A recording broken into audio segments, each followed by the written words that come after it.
Eto po ang magiging topic natin for today. Sino ang kumukumpas ng moro-morong hulihan dito kay Franco Mabanta? Pag-uusapan po natin yan, meron po tayong intel, meron tayong itim na itlog. Oo, do'n tayo nagtatanong pero, gaya ng sinabi ko last time, yung mga senyales, okay, lumulutang na po, Sino ang kumukumpas? Pangalawa, Uncle Matibag, nagiging Auntie Pangatlo, impeachment, ayaw na sa Senado. Pero bago tayo magtuloy, huwag pong kakalimutan i-like po itong video na ito. Napaka-importante po niyan sa algorithm ni Coach Oli News. Oh. Coach Oli News, huwag kakalimutan. Kung kayo po ay nanonood, subscribe po dito sa channel na Coach Oli News. Libre lang po ang mag-subscribe. Pang-apat, Pinky, tinatarget ang mga senador. Yan po, at hindi na po natin pagtatagalin. Diretso na po tayo agad-agad sa ating topic dahil kay Coach Oli, bida ang balita. Ito po talaga namang painit ng painit itong pagkakahuli dito kay Franco Mabanta. So Franco na lang po, sasabihin ko, kilala nyo na yan para mapabilis po tayo. Dahil merong lumalabas na mga balita, parang hindi kumukonekta yung pagkakaaresto dito kay Franco Mabanta at doon sa totoong kwentong lumalabas sa media. Habang tumatagal ay dumadami ang tanong ng taong bayan. Dati na pala yung video. Dati na rin yung reklamo. Bakit biglang ngayon nagka-arestuhan? Dati ang nagrereklamo di umano ay si Tambaluslos mismo. Ngayon, parang lumalabas ang nagrereklamo ay yung kanyang mga staff na lang or yung mga nakapaligid sa kanya. So, habang palabo ng palabo o tapos gawang rekto pa yung pera. Nako, pag-uusapan natin lahat 'yan. Ang importante, sino ang nasa likod na ito?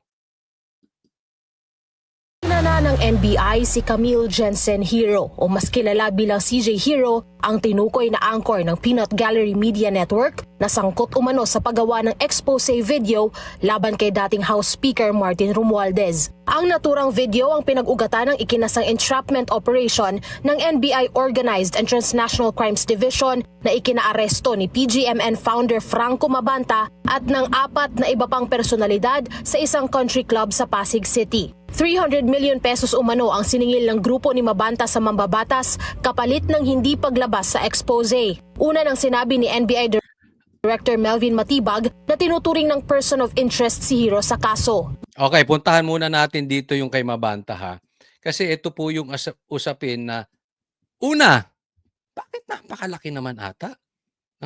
Hindi po ako sa nag-aano kung ang usapan lang, okay, 300 million, parang overpriced naman ata. Ganyan ba kalaki channel niyan? Hindi, ako, ito sa akin lang Tayo po naman ayaw nating magyayabang. Pero sige, tingnan po ninyo yung YouTube ng PGMN, pati Facebook. Mas mataas pa ang views ni Banat Bay. Tapos maniningil ka 300 million? Oh. But let's assume, totoo, yung 300 million na pangingikil nitong si Franco. Pambihira. How much more yung mainstream media na halos himurin na ang puwet ni Tambaluslos, halos himurin na ang puwet ni Bongbong Marcos. 'Di ba? Kasi nga sabi ni ito po may interview po kami. Oo, at naibulong sa akin. Oh, bubulong ko na rin sa inyo. Ng isang kilalang political analyst. Lalabas po 'yan sa interview namin. Tingnan niyo po ang mainstream media. Kayo na mag-observe. Lalo na yung mga kilala. More than half, 70-80% ng kanilang balita tatama sa Duterte. Konting-konti lang. Kung titirahin man nila, mema lang. Mema sabi na tumatama kay Bongbong, mema lang na tumatama kay Tambaluslos. Minimal na minimal. Pero lahat halos ng balita, tama. Kung hindi kay PRRD, tama sa Duterte, tama kay Sara, tama sa mga DDS. O, di isipin ninyo yung presyo nun. Hindi ba kayo nagtataka? Pero kung ako, opinion kong tatanungin, lalo tuloy ako nagdududa sa 300 million. Parang hindi ka pa, ano ba yung channel niyan? Bago lang din naman. Ganun ba siya kalakas? Hello! Di ba? I mean, I don't know. No? I may be wrong. Pero kung views lang ang pag-uusapan natin, puro lang yan pangalan. Wala yan sa reach. Di ba? Oh. Tuloy natin. Kaso, Yung video na ginamit na clip, siya yung nandoon eh. So we are investigating, this is a continuing investigation. Tinitingnan namin yung mga participation ng mga individuals nung nandirito sa PGMN. sa isang panayam nitong Webes, iginiit pa ng kampo ng PGMN na hindi respondent sa kaso si Hero at hindi rin daw ito co-conspirator sa alleged extortion scheme. Well, yeah, all I can say for CJ Hero or like the haters out there to just stop it because we are gonna go after this fake news, these fake news that are floating around. We're gonna go after the libelous posts against her, and she's a woman of character. She's a journalist with credibility and integrity. Nitong Webes din ng gabi ay tinurnover na sa NBI detention facility sa Muntinlupa ang grupo ni Mabanta. Bandang 1:00 na ng madaling araw nitong Biyernes natapos ang kanilang pag-uusap ng kanyang abogado na nagsabing nasa maayos naman na kalagayan ng kanyang kliyente sa loob ng bilangguan. Patuloy daw ang kanilang paghahanda para agarang mapalaya ang grupo ni Mabanta. Para sa agenda Okay, eto balikan natin tong dito kay Mabanta. Diyan kay CJ Hero, wala akong pakialam diyan. Doon tayo sa ulo. Okay? Etong kay Franco Mabanta. 'Di ba? Ang sana sa NBI, maayos lang yung pagkakatrabaho. Okay? Salute ako sa iyo, sir. Kung yan ay ginagawa ninyo para matigilan yung pangingikil. Ako, sasabihin ko na dito sa aking channel, I'm against sa ganitong klaseng media. Yung attack collect, defend collect, o kung tawagin na ACDC o yung mangongolekta. 'Di ba? So kung ganyan po ang atake nito si Matibag, wala tayong pag-uusapan. Salute ako sa iyo. Kung kinakailangan ibitay mo 'yan, si Mabanta, yan si Franco, sige lang. Hindi kasi baka sasabihin na naman, dinidikit yan sa DDS, dinidikit yan sa Duterte, hindi po. Huwag niyo pong gamitin doon sa mga gumagamit ng mga loko-loko. Huwag niyong idikit kay PRRD yan. Hindi po kay PRRD yan. Mas kaibigan niya ni Bongbong Marcos. Okay? Hindi po yan DDS. Sa katunayan, may tanong pa nga. Ito, tinanong ni tinanong ito. Abangan po ninyo doon sa interview namin. May tanong si Sir Jack. Doon sa aming ini-interview, kaya lang, hindi nasagot ng maayos. Pero tanong ko na rin sa inyo, na-rehab ba yan si Franco? Anong connection nun, Coach Oli? Sinabi ni Aimee na gumagamit lulong yung kanyang kapatid. Ngayon, kung na-rehab yan si Franco, siguro mas konektado sila. Kasi kung lang, hindi ko naman sigurado, kaya nga it was a question ni Sir Jack. Kung na-rehab yan, mas close kay Bongbong yan. Ayaw ni PRRD ng gumagamit. Diba? Kung hindi naman, di okay lang. Diba? Anong punto ko dito? Hindi ko pinagtatanggol. Ang pinagtatanggol ko dito, yung klase ng paghuhuli. Dahil sinasabi ni Matibag, kukunin niya na yung mga ganitong mainstream media. Ay mga ganitong klaseng media. Teka muna, wag pong ganoon kasi ginawa daw nila kay Jason sa, 'di ba? Kine-question pati yung kay yung sinasabi nito ni sino ba ito? Itong si Guanzon, no? So sa akin hindi ako pabor na i-isolate ninyo kasi tandaan niyo po ngayon maraming lumalabas na mga video banat kay Sara. At talagang libelous. Talaga namang, humanda kayo. Pag upo ni VP Sara, Hindi naman sinabi ni VP Sara 'yan at alam naman sa Davao 'yan. Hindi po mapaghiganti si Sara. Pero talagang papatupad niya yung batas. Yun po libelous, sobra banat kay Sara. 'Pag yun hindi niyo pinansin, ano 'yan, 'di ba? Hindi po tayo patas. Kung puro ang aarestuhin, yung mga pumupuna. Tatandaan po natin karapatan po magsalita ng social media. Hindi lang mainstream kasi parang binabanggit naman niya, unfair sa inyo dahil kayo mga mainstream media ay kayo ay membro ng KBP. Ay wag pong gano'n. 'Di ba? Nasa 2026 na tayo, sir. Baka akala nyo nasa 1973 pa tayo. Wag pong gano'n. Talagang may social media. Hindi po porket na hindi member ng KBP, hindi ka na pwedeng magsalita. Wala naman nakalagay sa konstitusyon, if you are not a member of KBP, you are not a media. So, mabuhay na po kayo sa 2026. Ang pinupunto natin dito patas lang. 'Di ba? Dapat doon po tayo. Kasi kung paghuhulihin lang ninyo yung nagsasabi ng kabaluktutan at pangit na ginagawa ng gobyerno, kayo mismo ay nilalabag na po ninyo ang konstitusyon. You better as well mag-martial law na kayo. Sa akin lang kesa silent martial law. Magpakalalaki na kayo doon. Manindigan na kayo na gano'n ang gusto ninyo. Huwag kayong magsasalita ng laban sa gobyerno. Martial law tayo. At least nagpakalalaki kayo. Nagkapakatotoo kayo. Kaysa yung sasabihin nyo, hindi tayo martial law, pero aktong martial law. Di ba? Basta kayong manghuhuli, na alam naman ninyo, mali yung warrant. Di ba? Or, puro na lang mga pumupuna. Karapatan po, nasa konstitusyon po ang karapatang magsalita at pumuna sa gobyerno. Pero ito ang usapin dyan.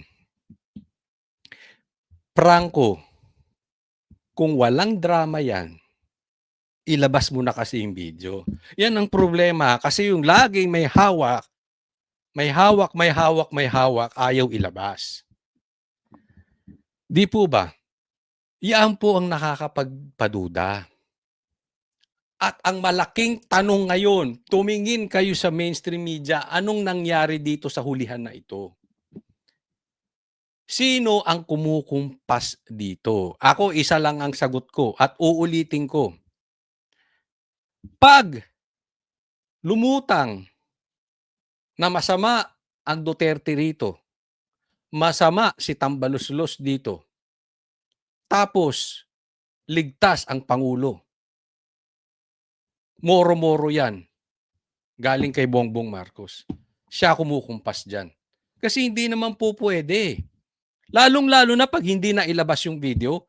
Dahil pag nailabas yung video, positive ang taong bayan. Pag itinuro si Tambaluslos, definitely matuturo si Bongbong Marcos. Siya ang nag-a-approve ng budget Hindi na. Si Saldico? Party list? Huwag nga tayong maglokohan. Di ba? So dito makikita natin yung kumpas, yung drama. So ilabas nyo na yung video. Magkaalaman na. Ako pinoprotektahan natin dito yung karapatan ni Franco. Yung manner ng pagkakahuli dapat dumaan sa due process.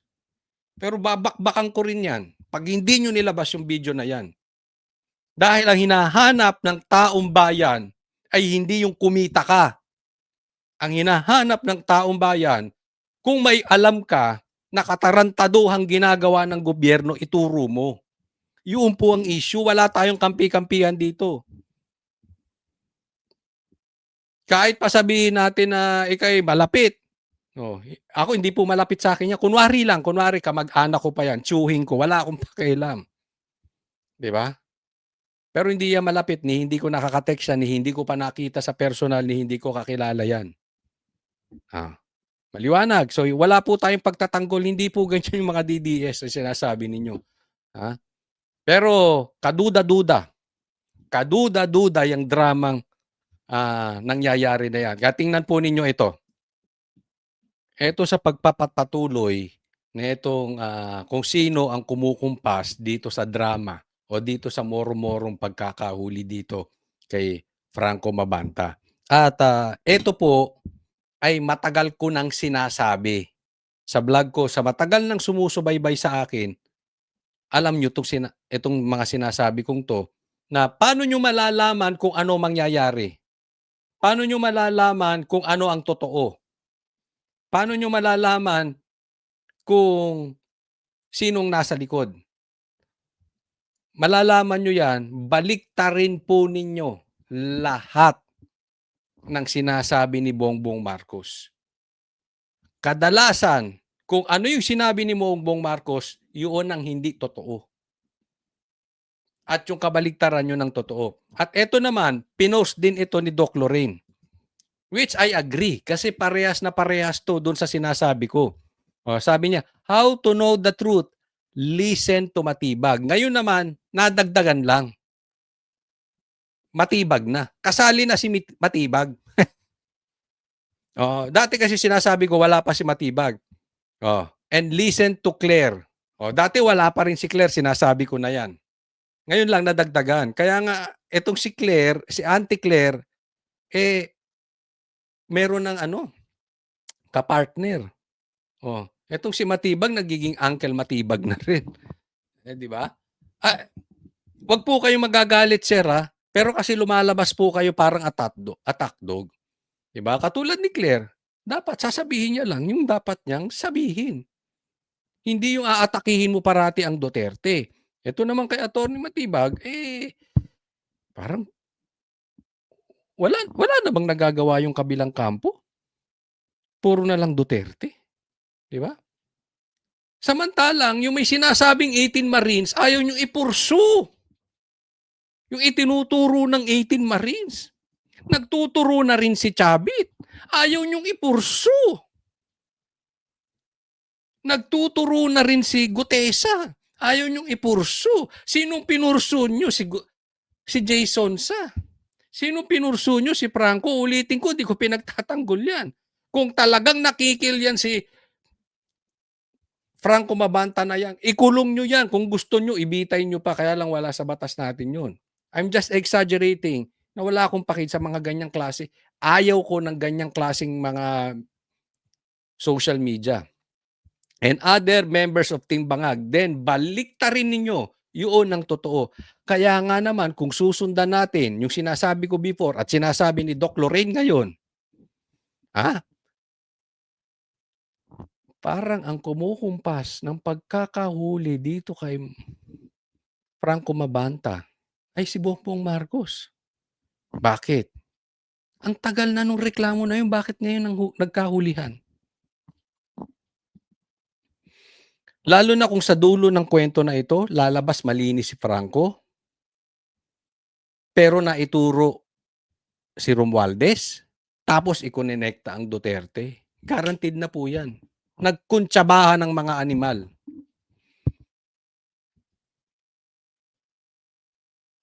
Wag po kayo, kung kayo ay opisyal, wag kayong balat sibuyas. Tanggapin ninyo yung mga sinasabi.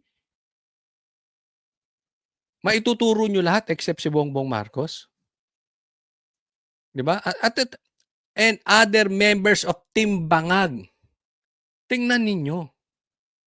Lahat sila, binibuelta nila patungkol na kay PRRD. So malinis na naman si Bongbong Marcos, wala siyang maleta. Hindi ko rin pinagtatanggol si Tambaluslos dahil alam ko, mastermind siya, pero mas mataas na mastermind si si Bongbong Marcos. Kaya ito, kwento. Gusto nyo marinig yung kwento? Ito, kwento lang to, ha?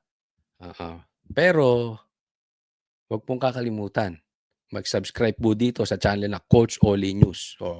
Tsaka i-like nyo tong video, Coach Oli News. Like and subscribe sa YouTube at sa Facebook.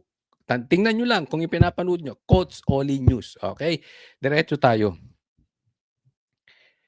Posible po manglalaglag di umano si Tambaluslos. Kaya i-push natin na ilabas yung video. Kasi ilalaglag. And may possibility po. Pakinggan nyo po yung interview namin. Yung interview namin, sinasabi na posible na 'to si Tambaluslos ay bumoto ng against siya sa impeachment. Iyaan po ang inaantay. Iyaan po ang ingay sa loob. Dahil dinidikdik ng dinidikdik si Tambaluslos gaya ng ginawang pandidikdik ng dikdik din kay Saldico para mailigtas si Bongbong Marcos. It's about time. Let's keep on pressuring Tambaluslos. Sabi mo nga, how can you be the mastermind? And if you fall down, you will not fall alone. Yung bang eksaktong sinabi niya? Kung ikaw ay babagsak, hindi ka babagsak mag-isa. Ituro mo na. Habang may panahon. Kasi definitely, sooner or later, for sure, sigurado yan. Hindi po pwedeng hindi. Ilalaglag ka ni Bongbong Marcos. Sigurado yan. Ang usapin na lang dito, kailan? Kaya ituro mo na. Naiintindihan po ninyo. Kaya ganyan daw ang umiikot sa Kamara. Posibleng hindi bumoto for impeachment. Ito. Pero hindi pa yun sure. Depende po yan. Ngayong weekend, gagalaw po yung mga yan. Maggagapangan, kakausapin, mag-uusap-usap, ilalaglag mo ba ako? Pag talagang tinuluyan mo ko, tutuluyan kita. So, pwede pang may mangyari. So, tayo sa social media, i-ano natin, ha? O, ito pang isang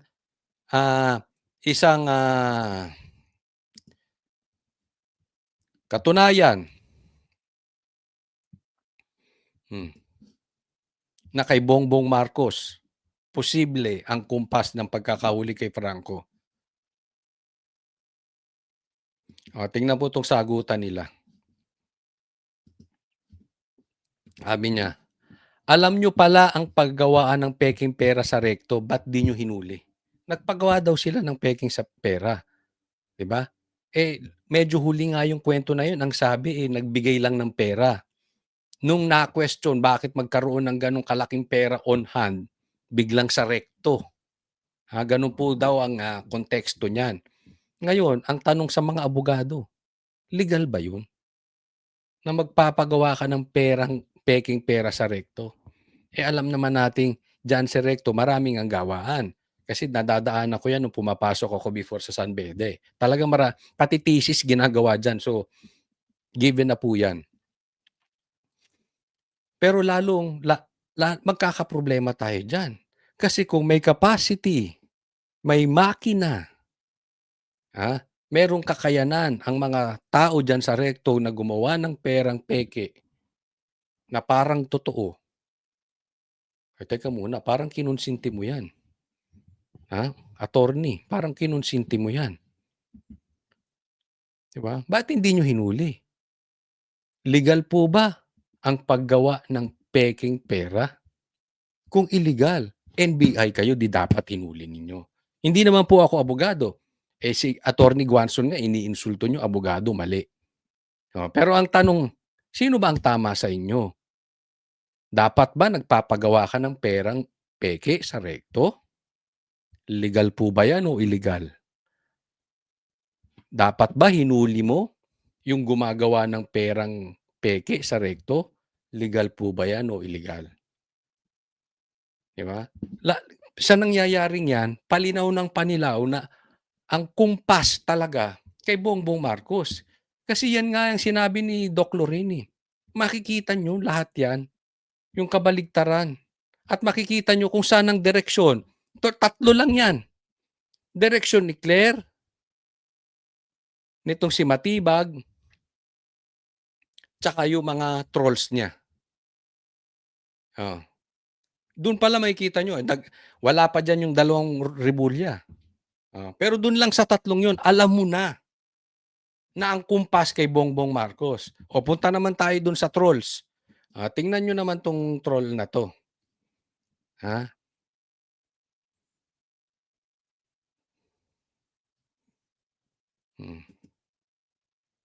Saglit.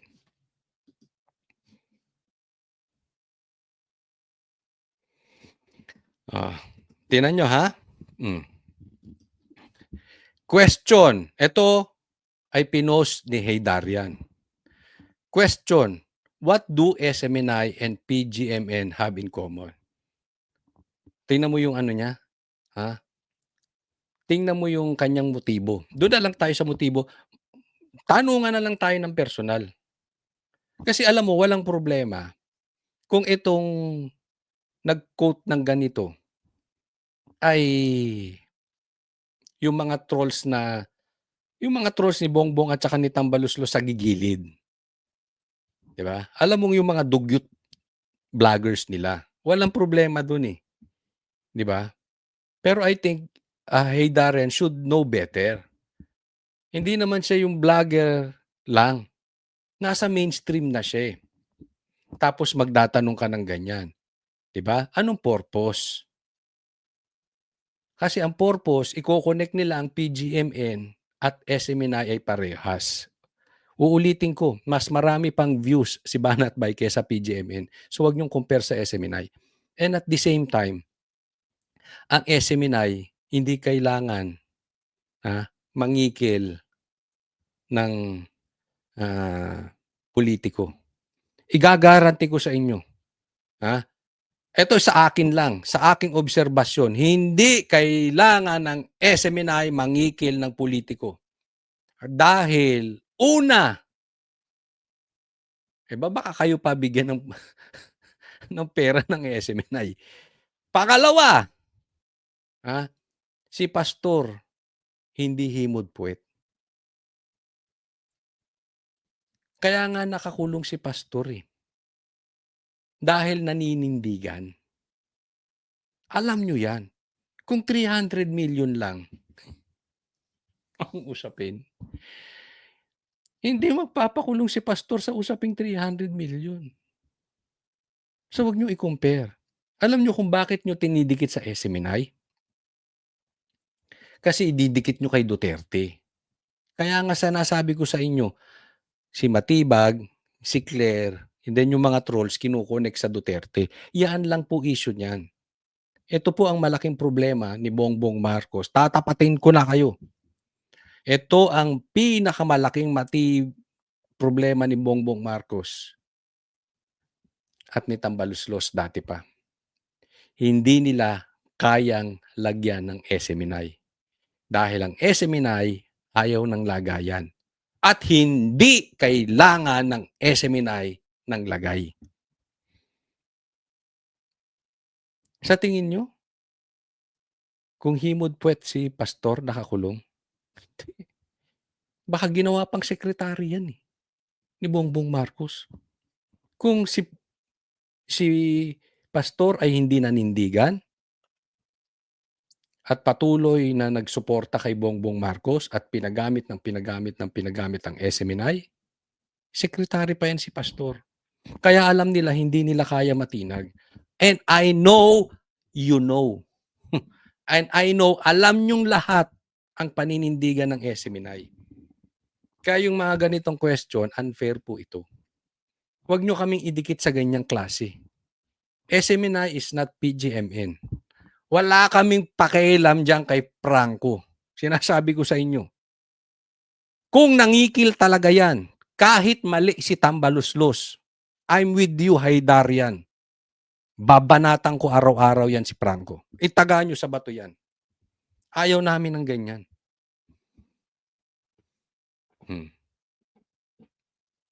Hindi to pinagtatanggol. Yung klase lang. Di ba? Sino ang kumukumpas? Kasi bakit idinidikit na naman kay PRRD? Kaya naman may tanong ako. Total, may tanong si Herdarian. May tanong din ako sa kanya. Tingnan nyo po. Kayo na sumagot nung tanong ko sa kanya kasi hindi naman yan sasagot.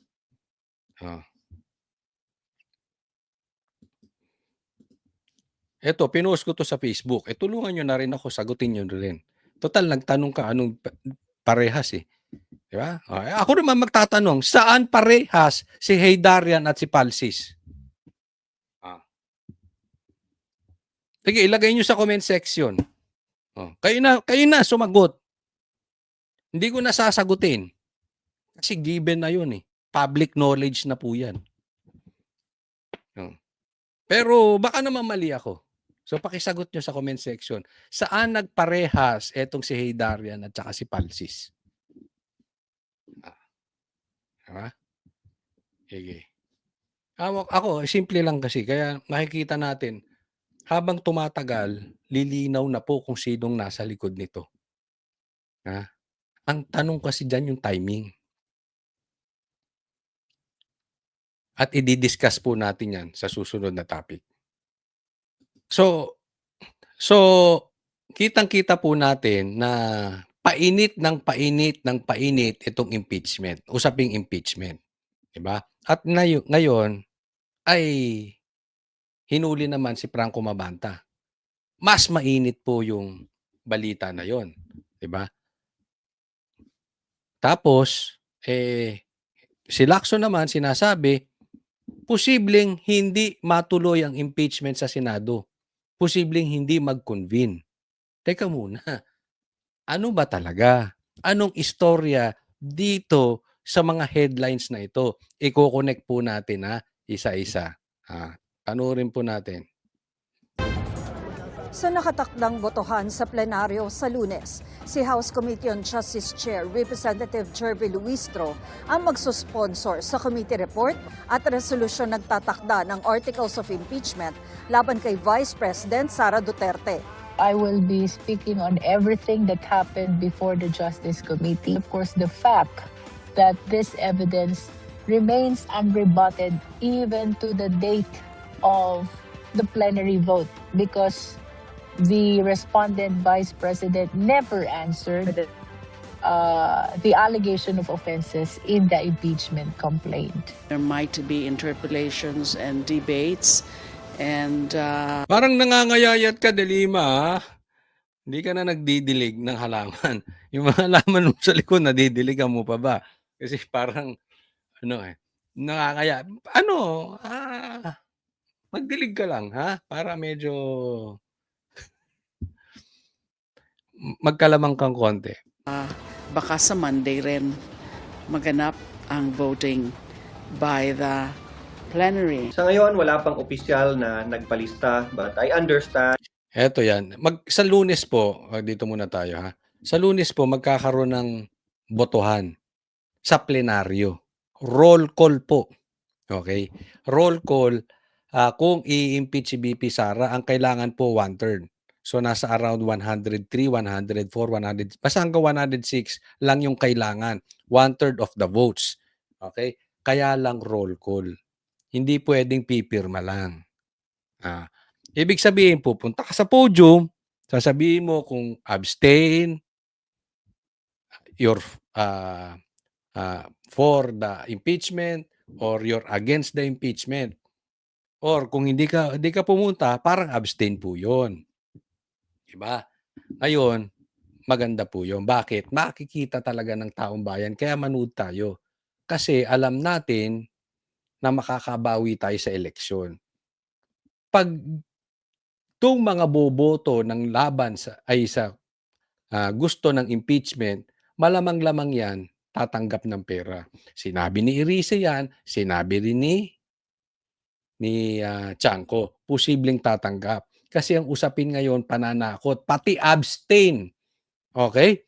Pati abstain po, may pananakot. Okay? Yung mga proyekto nyo, yung FLR, for later release ng mga pondo, hindi marirelease kung hindi kayo boboto for impeachment. So, ganyan na po ang takutan. May sinasabi nga, eto, lumalabas po dito sa aking parang may pauna. Teka muna titingnan ko lang yung aking record kasi may ito raw ang sinasabi ng ating Intel at hindi ko sasabihin kung sino tong Intel na to. Pero hindi po natin sure kung totoo ito. Pero alam naman natin, naglalabasan na kahit sila Pulong sinasabi na meron talagang takutang nangyayari po sa Kamara doon sa boboto at hindi boboto. Ito raw ang dito. 20 million cash pabaon. So pag boto mo pa lang may 20 million ka na. Pag bumoto ka for impeachment. Tapos may 3 milyon kada buwan pa. At merong 200 million para sa infrastructure projects. Hindi ko po sinasabing totoo pero ganyan po ang sinabi sa akin. Kaya nga tinatanong ko, totoo ba yan? Kaya napaka-importante yung pagboto, yung roll call. Pupunta ka doon sa podium, boboto ka. Tatanungin ka, tatawagin ka. Hindi pwedeng pirma. Yung iba kasi daw gusto pumirma na lang. Hindi na pupunta dyan, so hindi natin makita. So hindi masyadong maingay. Isipin mo, boboto ka. Lalabas sa media yan.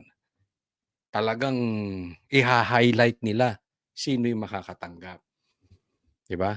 Ngayon, may takutan, di umanong nangyayari. Ngayon lumabas tong kay Franco Mabanta. Diba? So anong ibig sabihin nito?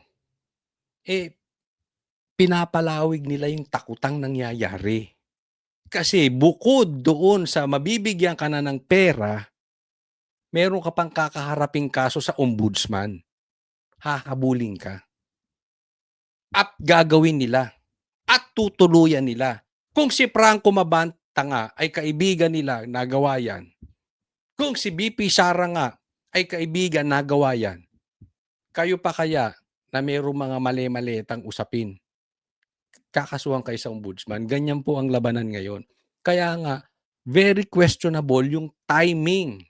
Tatandaan po natin sa politika. Timing is everything. Bakit kung kailang uminit at magbobotohan na yung impeachment saka lumabas itong kay Franco Mabanta na ang tagal na namang inireklamo yon sa NBI.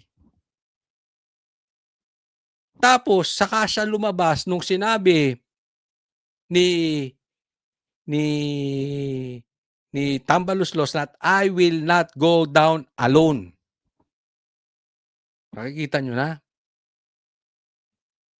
Kaya nga ang duda ng taong bayan, sinong kumukumpas? If ako, tatanungin nyo, this is my only opinion, okay? Marcos is behind this. Itong paghuhuli. Yung kumpas ng kwento. Yung panghuhuli, of course, kasi gobyerno Pero yung kwento, yung timing, yung takutan, etc., etc. Kumpas ni Bongbong. Tapos nabanggit pa ni Doc Lorin, present si Matibag, si Claire Attack. Nakakuha po natin. So para makita natin, pinapaliwanag ko lang po yung picture na malabo and how I see it. I may be wrong. Tingnan po ninyo.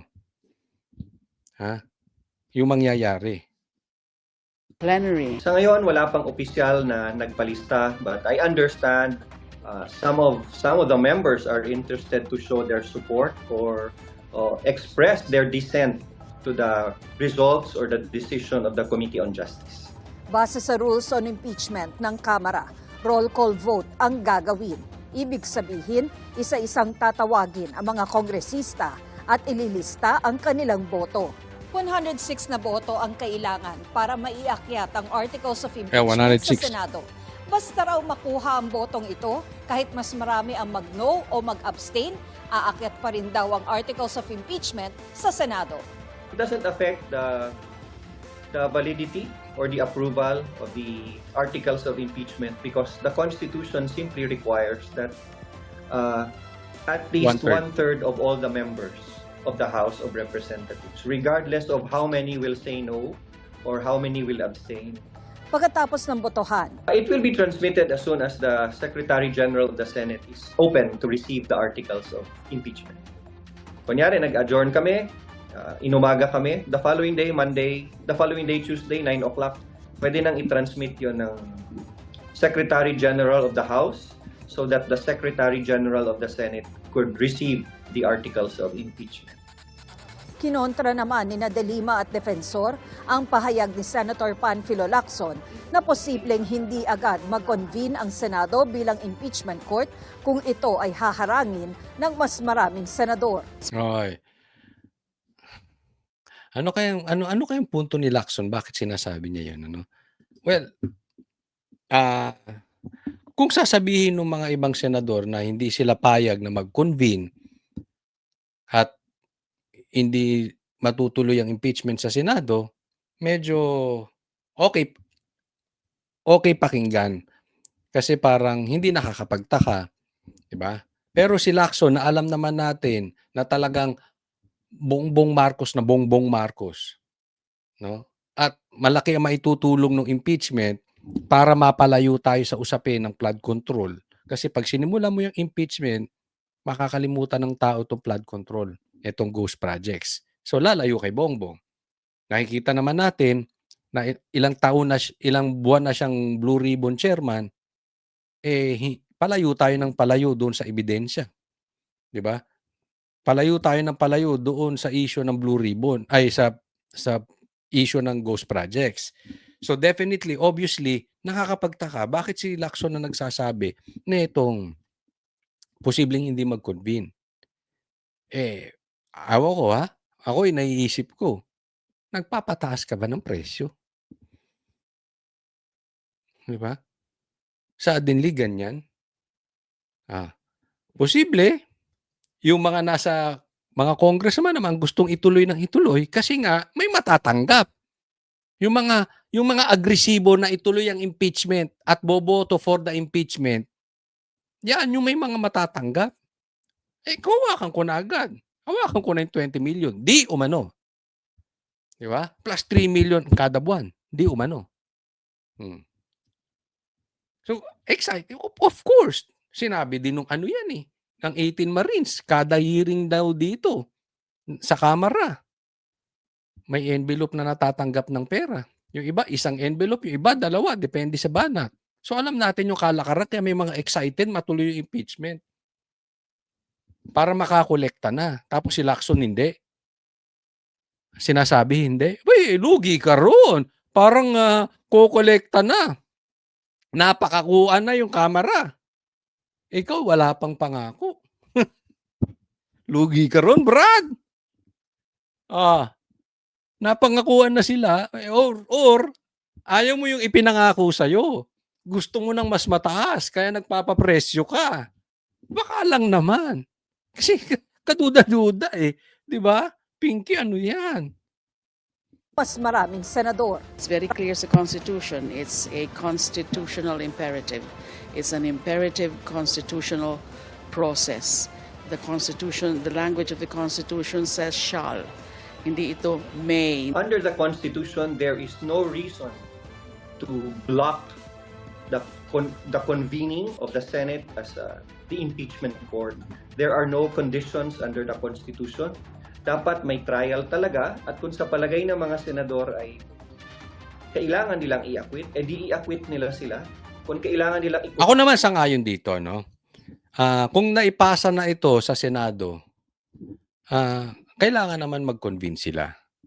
Okay? Hindi ako kampi kay Bongbong, pero kasi nasa batas 'yon. Unless may mailalatag yung mga senador na ayaw mag-convene for the impeachment na nasa batas din kung bakit sila hindi magko-convene. Pero kung dahil sa tingin nila ay hindi guilty si Sara dun sa mga binabato sa kanya, parang medyo mali yun, Medyo mali. Ang issue lang dito yung forthwith. Hindi mo pwedeng ipilit na bukas agad.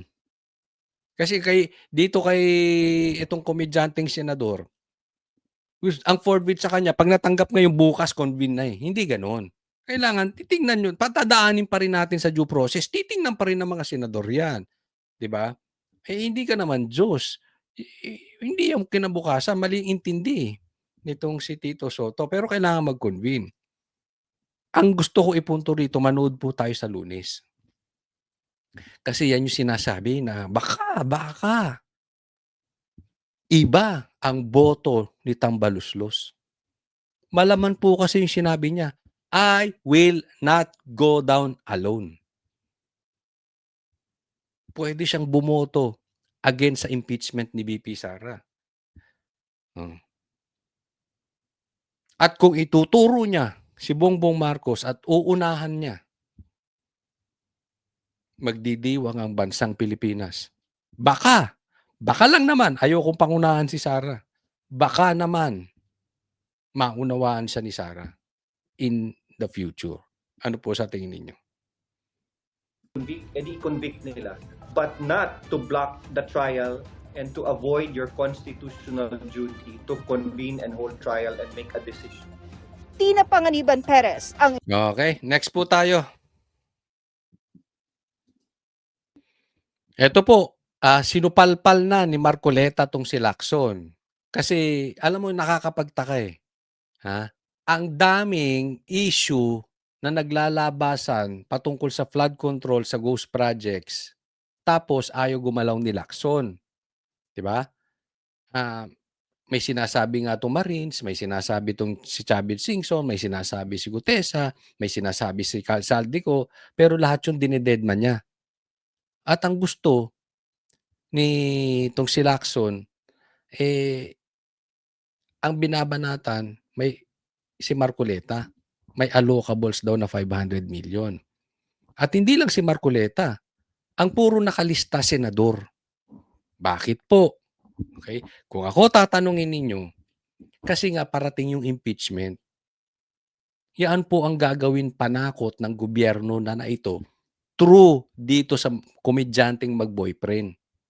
Tatakutin yung Lacson, tutuluyan yung kaso, makukulong kayo without bail kung hindi kayo makikisama sa pagboto na i-convict si BP Sara, ma-impeach si BP Sara. Naiintindihan po. Kaya ako, lahat, okay? Hindi ko sinasabing malinis po lahat. Hindi po, ha?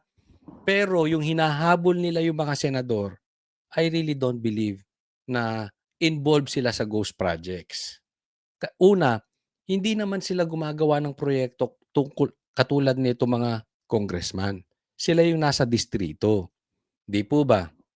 At saka makikita naman natin na even itong mga senador ay hindi dikit dito doon sa mga so-called masterminds na si Saldico, si Tambaluslos, at si Bongbong Marcos. So pagka kinokonek mo, bakit senador ang binabanatan, hindi ito mga congressman?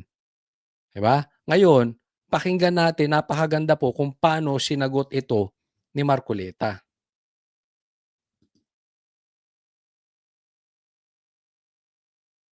Saglit, walang lumalabas.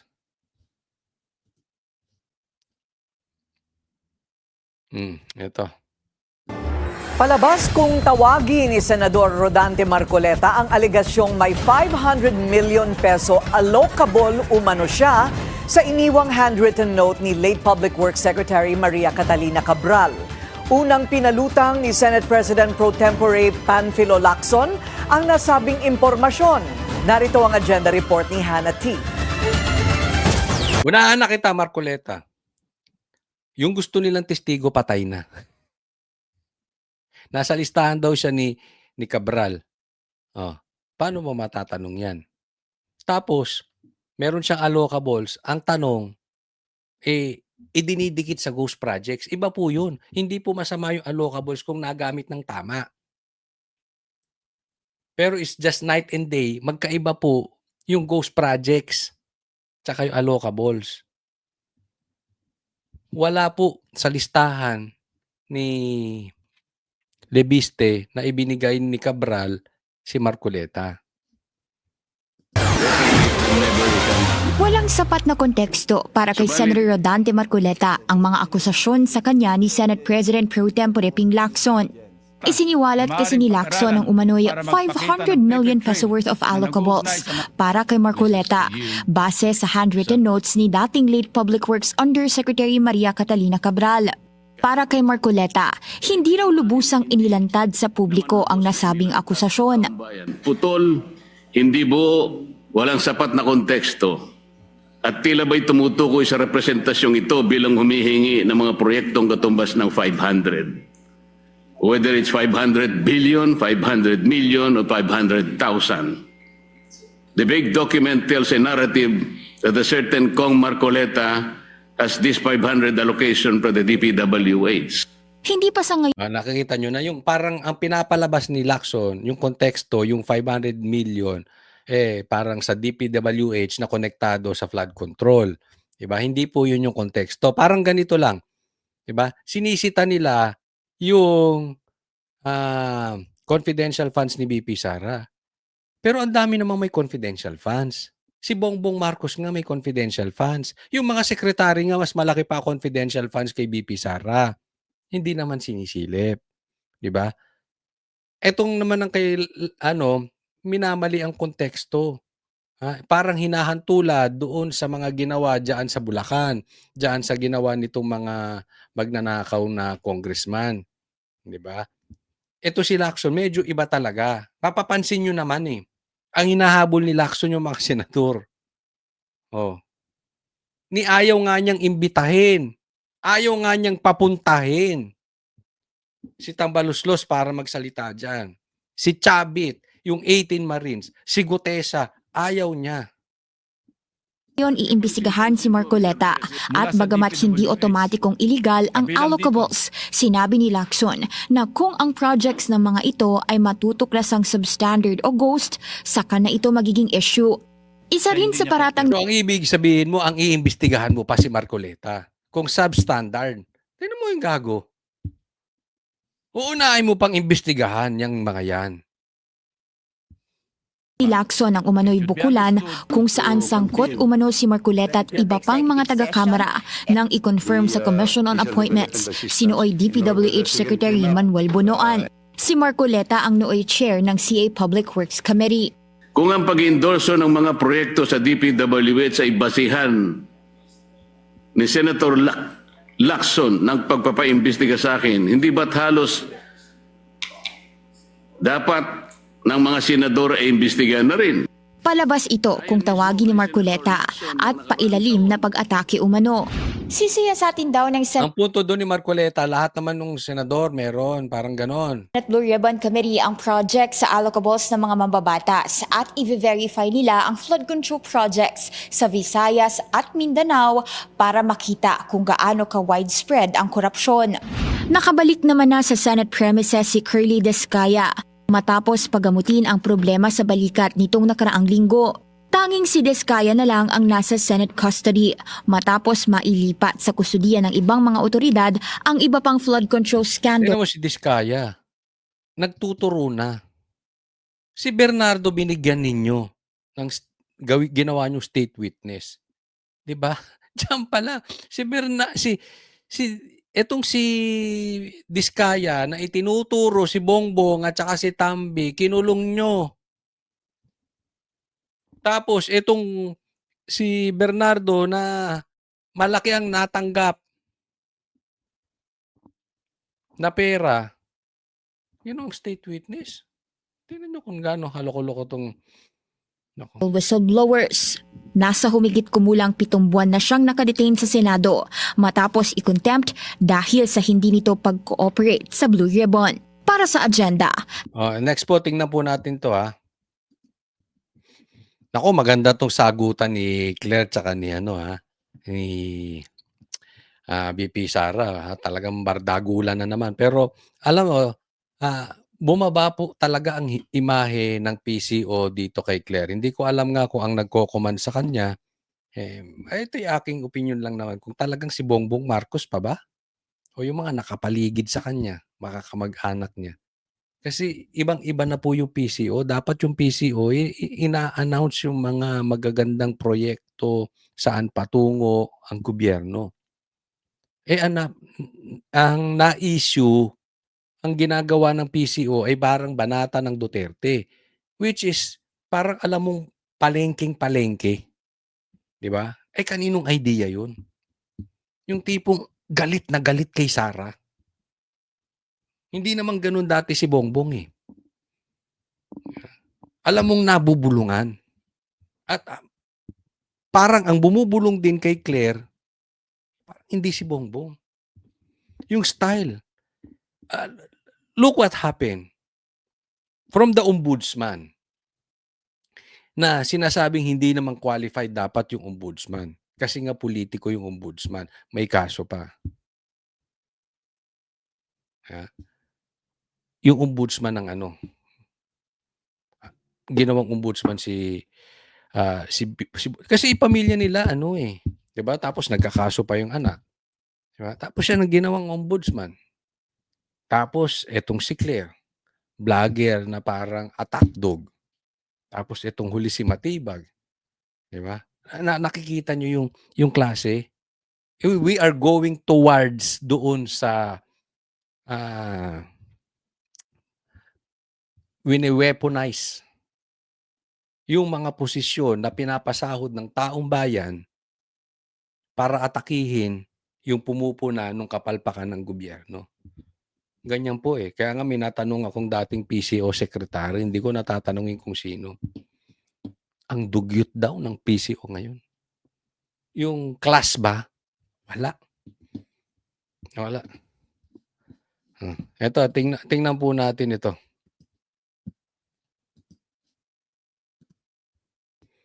Naman, sina VP Sara Duterte at Palace Press Officer Claire Castro. Ang sabi ng bise, kulang daw sa pansin si Castro. Buwelta naman ng Yuse, kulang sa kaalaman ng bise. Hindi raw marunong mag-laptop pero gusto pang maging presidente. Nasa frontline ng balitang yan si Maricel Halili. Hindi naman nagtatrabaho yung buong administrasyon lalong-lalo na ang Pangulo. Binadata na naman ni Vice President Sara Duterte si Pangulong Bongbong Marcos. Hindi raw nagtatrabaho kaya mataas ang unemployment rate pati ang utang ng Pilipinas. Alam mo, Claire, hindi ka dapat nagtatampo kung sinasabing hindi naman talaga nagtatrabaho. Tingnan po ninyo, ang Kongreso, ang Kamara, ang laki ng problema natin sa nakawan sa ghost projects. Ang laki ng problema natin sa pagtaas ng presyo ng gasolina, bilihin. Saan kayo nakatutok sa impeachment? Kung nagtatrabaho ang presidente, dapat nasasabihan mo yan. Yung anak mo nasan dyan Yung pinsan mo nandiyan. Don't tell us wala kang impluensya. Nasa iyo po ang budget. Look at your secretaries. 'Di ba? Ang dapat inaatupag, paano natin maaayos tong presyo ng bilihin? Paano susugpuin itong talamak na paglaganap ng violence sa Pilipinas? Drug use, gambling. Sinong hinuli si Jason Sa? Pambihira naman. Kanino nakatutok? Sa Duterte, yung PCO mo. Huwag kayong magagalit. Ano ginagawa nyo para bumaba ang presyo ng bilihin? Ang taas ng inflation rate natin ngayon, Tingnan nyo po ang stocks natin, ang layo na. Ang bagsak na. Ang taas na ng dolyar. In denial pa rin kayo na nagtatrabaho presidente. Kayo ba'y talagang tanga? Para kayong hindi nakatira sa Pilipinas. Parang nakatira kayo sa babol. Hindi nyo nakikita? Tingnan nyo, bagsak ang real estate. Bagsak ang stocks. Ang taas ng inflation rate. Ang taas ng dolyar. Huwag nyo sabihin, DDS yung mga yan. DDS yung mga real estate Kaya bagsak. Yung inflation, DDS yan. Kakampi ng DDS yung dolyar, kaya tumaas. Gago kayo. Paano nyo i-deny yan? Delta naman ang Malacanang. Nakita niyo po kung gaano po magtrabaho ang Pangulo. Ngayon, nandito siya, abalang-abala ang Pangulo sa ASEAN Summit. Ano bang nakikita nito? Nakikita ro abalang-abala ang Pangulo. Ano mapapalaya? Asian, alis ka ng alis. Hindi mo na nga maayos ang Pilipinas, alis ka pa. Ano ba? May nakikita. Ano to si Claire? May nakikitang hindi natin nakikita, no? Ako hindi na ako magugulat kung darating ang panahon, bangag na rin to. Kasi parang may nakikita, pag gumanyan-ganyan na yan, ako. Kadidikit mo. Pag naalukan ka at tumanggi ka, ewan ko sa'yo.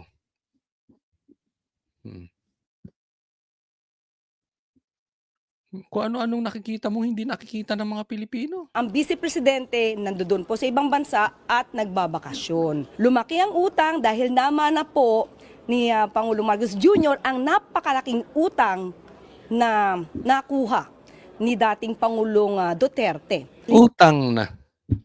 Utang na naman. Utang na naman dito. Walang problema pong umutang. Ito sasabihin ko sa inyo ha. Kahit sa individual, walang problemang umutang. Ang problema kung para saan yung inuutang. Huwag tanga, Claire. Huwag tanga. Halimbawa, individual. Yung isa mangungutang, maglo-loan. Para saan? Kasi magninegosyo. Yung isa mangungutang, maglo-loan. Kasi bibili sapatos. Bibili bahay. Bibili ng iPhone. Nakukuha mo. Magkaiba po yun. Same thing. Yung utang ni PRRD, walang masama doon. Kasi may infrastructure na nagawa. Ba't ka uutang? Wala ngang infrastructure. Ba't ka uutang? Ang dami ngang tumatapon na pera sa ghost projects. Huwag mo i-compare na apple is to apple. Hindi nga siya marunong gumamit ng computer. So mukhang hindi siya marunong mag-research kung ano ba ang nangyayari sa kasalukuyan. Ito raw yung konteksto nitong sa computer. Ito, hindi ko kasi napanood yung tungkol sa computer. May napanood ako, na-interview yung isang baklang mataba. Sa kanya ko narinig na ang konteksto daw noon na parang tila may nabato ng computer, ng laptop. Parang ganun. Hindi ko alam, hindi ko na maano. So, sinabi daw ni Sarah, hindi siya marunong mag-computer. No? Gusto pa raw maging presidente. Alam mo, Claire, hindi mo makukuha sa marunong mag-computer o hindi marunong. Saan ka? Bigyan kitang choice. Magaling sa computer, pero addict. Hindi marunong sa computer, pero sober. Magaling sa computer, pero magnanakaw. O hindi magaling sa computer, pero hindi magnanakaw. Magaling sa computer, pero walang infrastructure. O hindi magaling sa computer, pero may infrastructure. Hindi, kayo na lang tanungin ko, hindi man sasagot yan eh. Saan kayo? Bakit? Si Ferdinand Marcos Sr. ba marunong sa computer? Sabi, Coach, wala pa namang computer noon. Kasi, ibang konteksto, ngayon kailangan marunong sa computer. Of course, kailangan mong marunong. Pero kanya-kanya pong talent yan. Ang importante po sa leader, influence. Let me repeat that. Ang importante sa leader, influence. Not computer knowledge. Halimbawa, leader ka. Nagkahagulo. Nagnanakaw yung mga congressman. Sasabihin mo, wala kang alam. Gago ka ba? Kahit hindi mo kontrolado yun, kahit sasabihin mo separate branch po, legislative yun, kung may influence ka over them, hindi po ganyan katalamakang of course, meron nakawan. Hindi po natin maalis yan. Pero grabe po nakawan ngayon. Nuknukan po ang nakawan ngayon. Huwag naman kayo magpakatanga dyan. Diba? Hindi po usaping computer to. Parang gano'n, marunong sa computer yun na. Baka AI kayo magaling. Baka gumagawa kayong AI. Ang dami nga negosyante, walang alam sa computer eh. Pero pwede mong i-delegate yun kung leader ka. Hindi rin pinalampas ng palasyo ang patutsada ni VP Sara na kulang sa pansin si Yuse Castro. Lagi ko sinasabi na kapag si Claire Castro ang nagsasalita, huwag niyong pansinin o bigyan ng halaga. Kasi pag pinapansin niyo, napi-feed yung kanyang papansin na ugali. Katulad niyan, pinansin niya ako.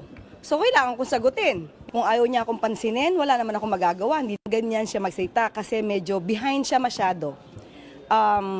May kasabihan nga tayo, di ba? Yung the brain operates on a use it or lose it principle. So ang punto niya dyan, use it or lose it. Gamitin mo yung utak mo kaya nawawala. No? Ewan ko, pero kung ako tatanungin, talagang papansin to si Claire. May naging ganyan na ba sa PCO? Kaya na sumagot. Papansin ba o hindi papansin? Nasa The Hague, Netherlands ngayon ang bise at nakatakda pang pumunta sa 5 pang bansa. Ngayong araw, formal nang binuksan ang 48th ASEAN Summit sa Lapu-Lapu City, Cebu. Sinalubong ni Pangulong Marcos ang heads of state ng ASEAN countries. Sa opening statement ni PBBM, Magsosona na po. Okay? Magsosona na. Anong sasabihin nito sa SONA? Yung mga biyahe niya? Anong naibigay na trabaho ng mga kakabiyahe mo dyan? May nagawa bang infrastructure? ipinunto niya ang banta sa ASEAN ng nangyayaring sigalot sa Middle East. For the Philippines, we made a difficult decision to recalibrate our ASEAN chairship hosting in response to the Middle East conflict through the scaling down of non-essential activities and shifting of applicable meetings from physical to virtual platforms. Sa plenary session, binigyang diin ng Pangulo ang pagkabahala ng buong ASEAN sa lumalalang tensyon sa pagitan ng Iran, Amerika at Israel. Ipinupursigi ngayon ang pagkakaroon ng Maritime Center sa Pilipinas. It's not to confront or not to somehow push back on any single force or any single country. It has to be seen from this perspective. What we are working for is the continued freedom of navigation and the peaceful navigation in South China Sea. Naintindihan nyo? Lalim, no? Sige. Bago niyan, humarap kagabi si Pangulong Marcos sa isang trilateral meeting kasama ang heads of state ng Thailand at Cambodia. Napagkasundo ang ipupursige ng parehong bansa ang lahat ng mekanismo para tuldukan ng tensyon dulot ng issue sa teritoryo. Thailand and Cambodia are two neighboring countries. It is best that we avoid conflict. It only brings losses and suffering. The Philippines' constructive leadership in promoting regional peace, stability, and unity is commendable. Nagpapalita mula sa frontline, Maricel Halili. Eto, pakita lang. Ako, tanong ko lang doon sa mga kumakampi kay Bongbong Marcos. Kasi marami po nakakatanggap dyan. Di umano. Maaring hindi si Bongbong Marcos ang nagbibigay. Maaring yung mga nakapaligid. Okay. Eto, tanong ko. Para nyo na lang, halimbawa, 20 years nakaupo si Bongbong Marcos. Anong mangyayari sa Pilipinas? Halimbawa lang to. Maawa kayo sa Pilipinas po. Huwag kayo sige tanggol kasi nakikinabang kayo. Remember this, nakinabang ka nga. Sinunog mo naman ang sarili mo sa impyerno. Nakinabang ka nga. Pero yung kaanak-anakan mo, mapapahamak dahil bagsak ang ekonomiya natin. Sa bagay, tatakas na kayo sa tatakas na kayo sa ibang bansa. May offshore accounts kayo. I'm talking about the politicians. Pero kayong mga vloggers, kayong mga trolls na nakakatanggap sa barya, yung natatanggap nyo, ibabagsak lang na ekonomiya natin? Yun lang tanong. Huwag nyo na akong sagutin. Tanong nyo na lang sa sarili ninyo. Kayong maliliit, barya ang naibibigay sa inyo. Kakatanggol nyo. Kung maupo tong 20 years, gaya nung tatay niya, gaano ang ibabagsak ng ekonomiya natin? Yung mga negosyante mag-aalisan. Yung mga mayayaman mag-aalisan. Sino may iwan? Kayong nabigyan ng barya. Tayo na walang kakayanan lumipat ng bansa. Maawa kayo sa Pilipinas. Isipin nyo rin naman yung ibang tao. Diba? Isipin nyo yung pamilya ninyo. Maraming salamat po. Huwag pong kakalimutan i-like po itong video na ito, and dun sa mga hindi pa po subscriber, subscribe po kayo. Abang-abang po kayo doon sa ating magiging mga topics sa buong araw, sa buong linggo, no? Sumubaybay po kayo dito sa channel na Coach Oli News. Subscribe, like, Coach Oli News. Thank you po. God bless everyone.